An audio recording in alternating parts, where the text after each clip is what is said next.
ಹೆಚ್ಚು ಜಾಸ್ತಿ ಆಗ್ತಾ ಇದೆ. ಕೆಎಸ್ಆರ್ಟಿಸಿ ಬಸ್ ಸಂಚಾರಕ್ಕೆ ಕನ್ನಡ ಪರ ಸಂಘಟನೆಗಳು ತಡೆಯನ್ನ ಒಡ್ಡಿದ್ದು ಟೈರ್ಗೆ ಬೆಂಕಿ ಹಚ್ಚಿ ಕನ್ನಡ ಪರ ಸಂಘಟನೆಗಳು ಆಕ್ರೋಶವನ್ನ ವ್ಯಕ್ತಪಡಿಸ್ತಾ ಇದ್ದಾರೆ.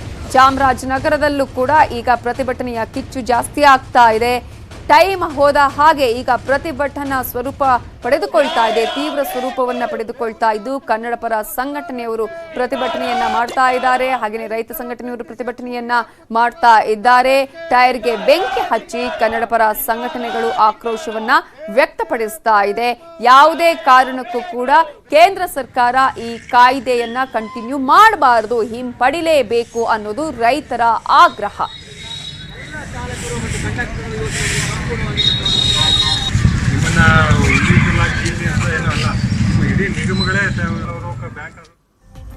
ಇವತ್ತಿನ ಭಾರತ್ ಬಂದ್ ಯಶಸ್ವಿ ಆಗತ್ತೆ ಅಂತ ಹೇಳಿ ರೈತ ಮುಖಂಡರಾಗಿರುವ ಕುರುಬೂರು ಶಾಂತಕುಮಾರ್ ಅವರು ಹೇಳಿಕೆಯನ್ನ ಕೊಟ್ಟಿದ್ದಾರೆ.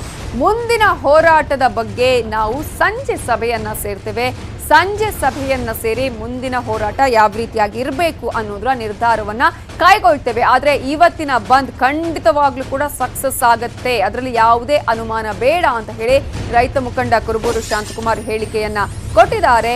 ಅವರ ಹತ್ರ ಮಾತನಾಡಿಸಿದ್ದಾರೆ ನಮ್ಮ ರಿಪೋರ್ಟರ್ ಆಶಿಕ್. ಈ ಸಂದರ್ಭದಲ್ಲಿ ಏನ್ ಹೇಳಿದ್ದಾರೆ, ಇವತ್ತಿನ ಹೋರಾಟ ಯಾವ ರೀತಿಯಾಗಿರುತ್ತೆ, ಮುಂದಿನ ಹೋರಾಟಕ್ಕೆ ಯಾವ ರೀತಿಯಾಗಿ ಸಿದ್ಧತೆಗಳನ್ನ ಮಾಡಿಕೊಳ್ಳಾಗುತ್ತೆ ಅನ್ನೋದ್ರ ಬಗ್ಗೆ ಮಾತನಾಡಿದ್ದಾರೆ.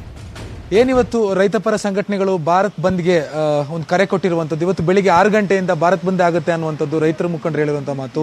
ಇನ್ನು ಇವತ್ತಿನ ಬಂದ್ ಬಗ್ಗೆ ಮಾತಾಡೋದಕ್ಕೆ ನ್ಯೂಸ್ 18 ಜೊತೆ ಎಕ್ಸ್ಕ್ಲೂಸಿವ್ ಆಗಿ ಇವಾಗ ರೈತ ಮುಖಂಡ ಕುರುಬೂರು ಶಾಂತಕುಮಾರ್ ಅವರಿದ್ದಾರೆ, ಅವ್ರನ್ನೇ ಮಾತಾಡ್ಸೋಣ. ಸರ್, ಇವತ್ತು ಬಂದ್ಗೆ ಕರೆ ಕೊಟ್ಟಿದ್ದೀರಿ, ಯಾವ ರೀತಿಯಾದಂತಹ ಆರಂಭ ಓಪನಿಂಗ್ ಇದೆ ಅಂತ? ಈಗಾಗಲೇ ರಾಜ್ಯಾದ್ಯಂತ ಒಳ್ಳೆಯ ಪ್ರತಿಕ್ರಿಯೆ ಬರ್ತಾ ಇದೆ. ಸ್ವಯಂ ಪ್ರೇರಿತರಾಗಿ ಬಂದ್ಗೆ ಬೆಂಬಲ ಕೊಡಲಿಕ್ಕೆ ಜನ ಎಲ್ಲ ನಿರ್ಧಾರ ಮಾಡಿದ್ದಾರೆ. ಬೆಂಗಳೂರು ನಗರದ ಜನ ಕೂಡ ಈ ಬಂದ್ಗೆ ಸಹಕಾರ ಕೊಡಬೇಕು ಅಂತಕ್ಕಂಥದ್ದು ನಮ್ಮ ಮನವಿ. ಯಾಕೆಂದರೆ ರೈತರ ಅಳಿವು ಉಳಿವಿನ ಪ್ರಶ್ನೆಯಾಗಿದೆ. ಭಾರತ್ ಬಂದ್ಗೆ ಎಲ್ಲರೂ ಕೂಡ ಸಹಕಾರ ಕೊಡಬೇಕು ಅಂತಕ್ಕಂಥದ್ದು ನನ್ನ ಮನವಿ. ಡಿಸ್ಟಿಕಲ್ಲಿ ಯಾವ ಥರದ ರೆಸ್ಪಾನ್ಸ್ ಇದೆ? ಬೆಳಗ್ಗೆ ಕೋಲಾರದಲ್ಲೆಲ್ಲ ರೈತರು ಆಲ್ರೆಡಿ ಬೀದಿಗಿಳಿದು ಟೈರ್ಗೆ ಬೆಂಕಿ ಹಚ್ಚಿ ಪ್ರತಿಭಟನೆಯನ್ನು ಮಾಡ್ತಿದ್ದಾರೆ. ಬೇರೆ ಯಾವ ಡಿಸ್ಟಿಕಲ್ಲಿ ಏನಾದರೂ ರಿಪೋರ್ಟ್ ಏನಾದರೂ ನಿಮಗೆ ಬಂದಿದೆ? ಕೋಲಾರ, ಚಾಮರಾಜನಗರ, ಬೇರೆ ಬೇರೆ ಜಿಲ್ಲೆಗಳಲ್ಲೂ ಕೂಡ ರೈತರು ಬೀದಿಗಿಳಿದು ಬಂದನ್ನು ಯಶಸ್ವಿ ಮಾಡಲಿಕ್ಕೆ ಸ್ವಯಂ ಪ್ರೇರಿತರಾಗಿ ಮುಂದಾಗ್ತಾ ಇದ್ದಾರೆ. ಈ ಒಂದು ಬಂದು ಯಶಸ್ವಿ ಆಗ್ತದೆ.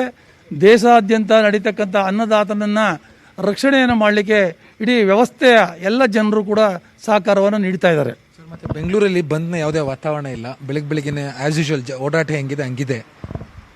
ಬೆಂಗಳೂರಲ್ಲೂ ಕೂಡ ಆಗ್ತದೆ, ಬಂದು ಸಂಪೂರ್ಣವಾಗಿ ಆಗ್ತದೆ, ಯಶಸ್ವಿ ಆಗ್ತದೆ. ಎಲ್ಲ ಸಂಘ ಸಂಸ್ಥೆಗಳು ನಮಗೆ ಸಹಕಾರವನ್ನು ಕೊಟ್ಟಿದ್ದಾರೆ, ಬೆಂಬಲವನ್ನು ಕೊಟ್ಟಿದ್ದಾರೆ. ಅದರಲ್ಲಿ ಬೇರೆ ಅನುಮಾನನೇ ಇಲ್ಲ. ಕೆಲವರು ನೈತಿಕವಾದ ಬೆಂಬಲ ಅಂತ ಕೊಟ್ಟಿದ್ದಾರೆ, ಅದನ್ನು ಪುನರ್ ಪರಿಶೀಲನೆ ಮಾಡಬೇಕು ಅಂತ ಕೂಡ ನಾವು ಒತ್ತಾಯ ಮಾಡಿದ್ದೀವಿ. ಆ ಹಿನ್ನೆಲೆಯಲ್ಲಿ ಬಂದ್ ಯಶಸ್ವಿ ಆಗ್ತದೆ. ಎಷ್ಟು ಸಂಘಟನೆಗಳು ಸೇರ್ಬೋದು, ಎಷ್ಟು ಜನರು, ಎಷ್ಟು ರೈತರು ಸೇರ್ಬೋದು ಅನ್ನೋ ಲೆಕ್ಕಾಚಾರ? ರೈತ, ದಲಿತ, ಕಾರ್ಮಿಕ ಸಂಘಟನೆಗಳ ಐಕ್ಯ ಹೋರಾಟದ ಅಡಿನಲ್ಲಿರ್ತಕ್ಕಂಥ ಎಲ್ಲ ಸಂಘಟನೆಗಳು ಅಲ್ಲಿ ಸೇರಲಿಕ್ಕೆ ನಿರ್ಧಾರ ಮಾಡಿದ್ದೀವಿ. ಕಾರ್ಮಿಕ ಸಂಘಟನೆಗಳು, ಕನ್ನಡ ಚಳವಳಿ ಸಂಘಟನೆಗಳು, ಕರ್ನಾಟಕ ರಕ್ಷಣಾ ವೇದಿಕೆಯವರು ಮತ್ತು ಬೇರೆ ಬೇರೆ ಜನಪರ ಸಂಘಟನೆಗಳು ಎಲ್ಲರೂ ಕೂಡ ಈ ಒಂದು ಹೋರಾಟದಲ್ಲಿ ಸಹಕಾರವನ್ನು ನೀಡ್ತಾ ಇದ್ದಾರೆ. ಎಲ್ಲರೂ ಕೂಡ ಸೇರಿ ನಾವು ಹೋರಾಟವನ್ನು ಮಾಡ್ತೀವಿ. ಸರ್, ಮತ್ತೆ ನಾಳೆ 9ನೇ ತಾರೀಕು ವಿಧಾನಸೌಧ ಮುತ್ತಿಗೆ ಹಾಕೋ ಲೆಕ್ಕಾಚಾರ ಏನಾದರೂ ಇದೆಯಾ? ಅಂದರೆ ಕೋಡಿಗಲ್ ಚಂದ್ರಶೇಖರ್ ಹೇಳ್ತಾರೆ, ನಾವು ವಿಧಾನಸೌಧ ಮುತ್ತಿಗೆ ಹಾಕ್ತೀವಿ 9ನೇ ತಾರೀಕು, ಬಾರ್ಕೋಲ್ ಚಳವಳಿ ಮಾಡ್ತೀವಿ ಅಂತ. ಇವತ್ತಿನ ಬಂದನ್ನ ವಿಚಾರವನ್ನು ವಿಮರ್ಶೆ ಮಾಡಲಿಕ್ಕೆ ಸಂಜೆ ನಾವು ಸಭೆ ಸೇರ್ತಾ ಇದ್ದೀವಿ. ಸಭೆ ಸೇರಿ ತೀರ್ಮಾನವನ್ನು ಕೈಗೊಳ್ತೀವಿ. ಎಷ್ಟೊತ್ತಿಗೆ ಸರ್? ಯಾವೆಲ್ಲ ಮುಖಂಡರು ಸಭೆ ಸೇರ್ತಿದ್ದಾರೆ? ಎಲ್ಲ ಸಂಘ ಸಂಸ್ಥೆಗಳ ಮುಖಂಡರೆಲ್ಲ ಅದೇ ನಮ್ಮ ಮೌರ್ಯ ಸರ್ಕಲ್ ಇರ್ತಕ್ಕಂಥ ವೇದಿಕೆಯಲ್ಲಿ ಸೇರಿ ನಾವು ತೀರ್ಮಾನವನ್ನು ಕೈಗೊಳ್ತೀವಿ. ಸುಮಾರು 5 ಗಂಟೆ ಅಷ್ಟೊತ್ತು ಸೇರ್ತೀವಿ. ಏನು ಇದಿಷ್ಟು ಕುರುಬೂರು ಶಾಂತಕುಮಾರ್ ಅವರ ಮಾತು. ಇವತ್ತು ಏನು ಬಂದಿದೆ, ಈ ಬಂದನ್ನು ಸಂಪೂರ್ಣವಾಗಿ ಯಶಸ್ವಿ ಆಗುತ್ತೆ. ಈಗಾಗಲೇ ಜಿಲ್ಲೆಗಳಲ್ಲಿ ಇದರ ಬಂದ್ ಈಗಾಗಲೇ ಶುರುವಾಗಿದೆ, ಆದರೆ ಬೆಂಗಳೂರಿನಲ್ಲಿ ಇನ್ನೂ ಶುರುವಾಗಬೇಕಷ್ಟೇ. ಕ್ಯಾಮರಾ ಪರ್ಸನ್ ಚೇತನ್ ಜೊತೆ ಆಶಿಕ್ ಮುಲ್ಕಿ, ನ್ಯೂಸ್ 18 ಕನ್ನಡ, ಬೆಂಗಳೂರು. ರೈತ ಸಂಘಟನೆಯವರು ಕರೆ ಕೊಟ್ಟಿರುವಂತಹ ಭಾರತ್ ಬಂದ್ಗೆ ಅನೇಕ ಸಂಘಟನೆಯವರು ಬೆಂಬಲವನ್ನ ವ್ಯಕ್ತಪಡಿಸಿದರೆ, ನಾವು ಯಾವುದೇ ಕಾರಣಕ್ಕೂ ಕೂಡ ಬಂದ್ಗೆ ಬೆಂಬಲ ಕೊಡೋದಿಲ್ಲ ಅಂತ ಹೇಳಿದ್ದಾರೆ ಹೋಟೆಲ್ ಅಸೋಸಿಯೇಷನ್ ಅವರು. ಸೊ ಇವತ್ತು ಈಗ ಹೋಟೆಲ್ಗಳು ಎಂದಿನಂತೆ ಓಪನ್ ಆಗಿದೆ. ಭಾರತ್ ಬಂದ್ ಇದ್ರೂ ಕೂಡ ಬೆಳಿಗ್ಗೆಯಿಂದನೇ ಜಿಟಿ ಮಳೆ ಆಗ್ತಾ ಇರೋದ್ರಿಂದ ಕಡಿಮೆ ಸಂಖ್ಯೆಯಲ್ಲಿ ಗ್ರಾಹಕರು ಹೋಟೆಲ್ನತ್ತ ಬರ್ತಾ ಇದ್ದಾರೆ. ಹಾಗಾದ್ರೆ ಈಗ ಬೆಂಗಳೂರಿನಲ್ಲಿ ಹೋಟೆಲ್ಗಳು ಯಾವ ರೀತಿಯಾಗಿ ಓಪನ್ ಆಗಿದೆ, ಜನಸಂಚಾರ ಇದೆಯಾ ಅನ್ನೋದ್ರ ಬಗ್ಗೆ ನಮ್ಮ ರಿಪೋರ್ಟರ್ ಹರ್ಷವರ್ಧನ್ ವಾಕ್ಥ್ರೂ ಮಾಡಿದ್ದಾರೆ, ನೋಡೋಣ.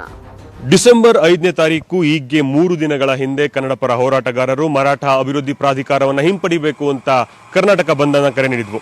ಅದಾಗಿ ಕೇವಲ 3 ದಿನಗಳಲ್ಲಿ ಅಂದರೆ ಡಿಸೆಂಬರ್ 8ರ ಇಂದು ದೇಶದಾದ್ಯಂತ ರೈತರು APMC ಕಾಯ್ದೆಯನ್ನ ಹಿಂಪಡಿಬೇಕು ಅಂತ ಒಂದು ದೇಶದಾದ್ಯಂತ ಬಂದ್ ಅನ್ನ ಕರೆ ನೀಡಿರುವಂತದ್ದು. ಈ ಒಂದು ಬಂದ್ನಿಂದ ಹೋಟೆಲ್ ಉದ್ಯಮದ ಮೇಲೆ ಏನಾದರೂ ಪರಿಣಾಮ ಬೀರಿದ್ಯಾ ಅಂತ ನೋಡೋದಾದ್ರೆ ಬೆಳಿಗ್ಗೆ 6 ಗಂಟೆಯಿಂದಾನೇ ಏನಂದ್ರೆ ಪ್ರತಿದಿನ ಹೇಗೆ ಗ್ರಾಹಕರು ಬರ್ತಾ ಇದ್ರು ಅದೇ ರೀತಿ ಬರ್ತಾ ಇದ್ರೆ. ನಾವೀಗ ಚಾಮರಾಜಪೇಟೆಯಲ್ಲಿರುವಂತಹ ಹೆಸರಾಂತ ಬ್ರಾಹ್ಮಿನ್ಸ್ ಕಾಫಿ ಬಾರ್ನಲ್ಲಿ ಇದ್ದೀವಿ. ಬನ್ನಿ, ಹೋಟೆಲ್ ಉದ್ಯಮದ ಮೇಲೆ ಏನಾದರೂ ಪರಿಣಾಮ ಬೀರಿದ್ಯಾ ಅಂತ ಬ್ರಾಹ್ಮಿನ್ಸ್ ಕಾಫಿ ಬಾರ್ನ ಓನರ್ ಆದಂತ ರಾಧಾಕೃಷ್ಣ ಅಡಿಗ ಅವರು ಹೇಳ್ತಾರೆ. ಸರ್, ಈಗ 3 ದಿನಗಳ ಹಿಂದೆ ತಾನೇ ಕರ್ನಾಟಕ ಬಂದ್ ಆಗಿತ್ತು, ಈಗ ಭಾರತ ಬಂದ್ ಕರೆ ನೀಡಿರುವಂತದ್ದು. ಹೋಟೆಲ್ ಉದ್ಯಮದ ಮೇಲೆ ಏನಾದರೂ ಪರಿಣಾಮ ಬೀರ್ತಾ ಇದೆಯಾ ಈ ಒಂದು ಬಂದ್? ಮೊನ್ನೆ ಆದಂಥ ಬಂದ್ನಲ್ಲಿ ನಮಗೇನು ಬದಲಾವಣೆ ಕಾಣಲಿಲ್ಲ. ಯಾಕೆಂದರೆ ನಾವು ಮುಂಚೆನೇ ಹೇಳಿದ್ವಿ, ನಮ್ಮ ಹೋಟೆಲ್ ಅಸೋಸಿಯೇಷನ್ನಿಂದ ಕರ್ನಾಟಕ ಹಾಗೂ ಬೆಂಗಳೂರು ಅಸೋಸಿಯೇಷನ್ ಮೂಲಕ ಹೇಳಿದ್ವಿ. ಯಾಕೆಂದರೆ ನಾವು ಈಗಲೇ ಸೋತಿದ್ದೀವಿ, ತುಂಬ ನೊಂದಿದ್ದೀವಿ, ನಮ್ಗೆ ಇವಾಗ ಬಂದ್ ಮಾಡೋದ್ರಿಂದ ತುಂಬ ನಷ್ಟ ಆಗುತ್ತೆ ಅಂತ. ಅದೇ ರೀತಿ 3 ದಿವಸ ಬಿಟ್ಟು ತಿರ್ಗಾ ಇದೇ ಥರ ಭಾರತ್ ಬಂದ್ ಅಂತೇಳಿ ರೈತರು ಮಾಡ್ತಾಯಿದ್ದಾರೆ. ಅವರ ಕಷ್ಟ ನಷ್ಟಗಳಿಗೆ ನಮ್ಗೆ ಖಂಡಿತ ಅರ್ಥ ಆಗುತ್ತೆ.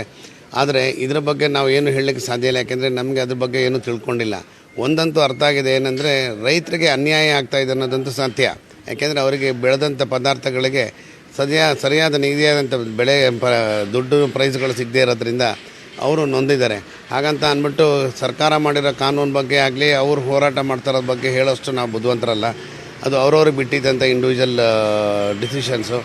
ಆದರೆ ನಾವು ಮಾತ್ರ ಇವತ್ತು ಕೂಡ ಅದೇ ಥರ ಇದನ್ನು ಕೊಟ್ಟಿದ್ದೀವಿ. ಏನಂದರೆ ನಾವು ಇವತ್ತು ಬಂದಂತೂ ಮಾಡೋದಿಲ್ಲ, ಯಾಕೆಂದರೆ ಅಸೋಸಿಯೇಷನ್ ಮೂಲಕ ನಾವು ಇದನ್ನು ಆಗಲೇ ಸ್ಪಷ್ಟಪಡಿಸಿದ್ದೀವಿ. ಈ ಥರ ಪದೇ ಪದೇ ಬಂದ್ ಮಾಡೋದ್ರಿಂದ ಬಂದ್ ಮಾಡೋರಿಗೆ ಅವ್ರ ಬೆಲೆನ ಅವರೇ ಕಳ್ಕೊತಾ ಇದ್ದಾರೆ. ಆ ಥರ ಎಲ್ಲ ಮಾಡಬಾರ್ದು. ಅದಕ್ಕೆ ಬೇಕಾಗಿರೋ ವ್ಯವಸ್ಥೆನ ಸರ್ಕಾರದ ವಿರುದ್ಧ ಅವ್ರು ಹೋರಾಟ ಮಾಡಬೇಕೇ ವಿನ ಪಬ್ಲಿಕ್ಗೆಲ್ಲ ತೊಂದರೆ ಕೊಟ್ಟಿದ್ದಾರಲ್ಲ ಮಾಡಬಾರ್ದು ಅಂತ ಅವರೆಲ್ಲ ನಾನು ಕಳಕಳಿಯಾಗಿ ಕೇಳ್ಕೊತೀನಿ, ಪದೇ ಪದೇ ಕೇಳ್ಕೊತೀವಿ ಅಸೋಸಿಯೇಷನಿಂದ.